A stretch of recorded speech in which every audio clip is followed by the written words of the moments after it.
ಯಾರೆಲ್ಲ ನಮ್ಮ ವಿಕಲಚೇತನ ಸುದ್ದಿ ವೀಕ್ಷಿಸ್ತೀರಿ ಎಲ್ಲರಿಗೂ ನಮಸ್ಕಾರಗಳು. ಕೇಂದ್ರ ಸರ್ಕಾರ ವಸತಿ ಹಂಚಿಕೆಯಲ್ಲಿ ದಿವ್ಯಾಂಗರಿಗೆ ಭರ್ಜರಿ ಗಿಫ್ಟ್ ಘೋಷಿಸಿದೆ.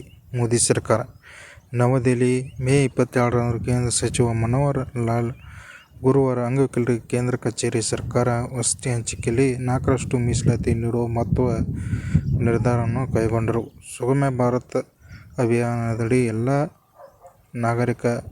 ನಾಗರಿಕರಿಗೆ ಸಮಾನ ಅವಕಾಶ ಬದ್ಧತೆಯನ್ನು ಪುನರುಚ್ಚರಿಸುವ ಉದ್ದೇಶದಿಂದ ಈ ನಿರ್ಧಾರವನ್ನು ತೆಗೆದುಕೊಳ್ಳಲಾಗಿದೆ ಎಂದು ವಸತಿ ಮತ್ತು ನಗರ ವ್ಯವಹಾರಗಳ ಸಚಿವ ಪ್ರಕಟಣೆಯಲ್ಲಿ ತಿಳಿಸಿದ್ದಾರೆ. ದಯವಿಟ್ಟು ನಮ್ಮ ವಿಡಿಯೋವನ್ನು ಯಾರ್ಯಾರು ವೀಕ್ಷಿಸುತ್ತೀರಿ ಬೆಲ್ ಐಕಾನ್ ಹಾಗೂ ಸಬ್ಸ್ಕ್ರೈಬ್ ಮಾಡಿ. ಮತ್ತು ಅಂಗವಿಕಲರ ಹಕ್ಕುಗಳ RPWD ಕಾಯ್ದೆ ಪ್ರಕಾರ 2016ರ ಜೊತೆಗೆ ಅಂಗವಿಕಲರ ಕೇಂದ್ರ ಸರ್ಕಾರ ವಸತಿ ಸೌಕರ್ಯಗಳಿಗೆ ನ್ಯಾಯಯುತ ಪ್ರವೇಶ ಖಚಿತಪಡಿಸಿಕೊಳ್ಳಲು ಎಸ್ಟೇಟ್ ಮತ್ತು ನಿರ್ದೇಶನಾಲಯ ಕಚೇರಿ ಆದೇಶ ಹೊರಡಿಸಿದೆ ಎಂದು ಪ್ರಕಟಣೆಯಲ್ಲಿ ಹೇಳಿದೆ.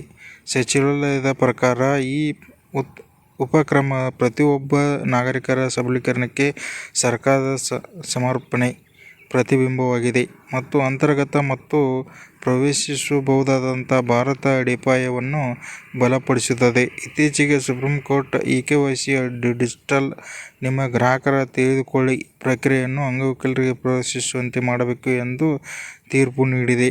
ಆಸಿಡ್ ದಾಳಿಗೆ ಬಲಿಯಾದವರು ಮತ್ತು ಅಂಧರು ಅಥವಾ ಕಡಿಮೆ ದೃಷ್ಟಿ ಹೊಂದಿರುವ ವ್ಯಕ್ತಿಗಳಿಗೆ eKYC ಪ್ರಕ್ರಿಯೆಯನ್ನು ಪೂರ್ಣಗೊಳಿಸಲು ಎದುರಿಸುತ್ತಿರುವ ಸಮಸ್ಯೆ ಕುರಿತು ಸರ್ಕಾರದ ನಿರ್ದೇಶನಾಲಯ ಕೋರಿ ಸಲ್ಲಿಸಿದ PIL ಅರ್ಜಿ ಕುರಿತು ತೀರ್ಪು ನೀಡಿ ನ್ಯಾಯಮೂರ್ತಿಗಳಾದ JB ಪರ್ಜಿವಾಲಾ ಮತ್ತು R ಮಾದೇವನ್ ಆದೇಶ ಪೀಠವು ಡಿಜಿಟಲ್ ಪ್ರವೇಶ ಹಕ್ಕು ಭಾರತದ ಸಂವಿಧಾನದ 21ನೇ ವಿಧಿಯ ಅಡಿಯಲ್ಲಿ ಜೀವಿಸುವ ಹಕ್ಕು ಅಂತರ್ಗತವಾಗಿದೆ ಎಂದು ಹೇಳಿದರು.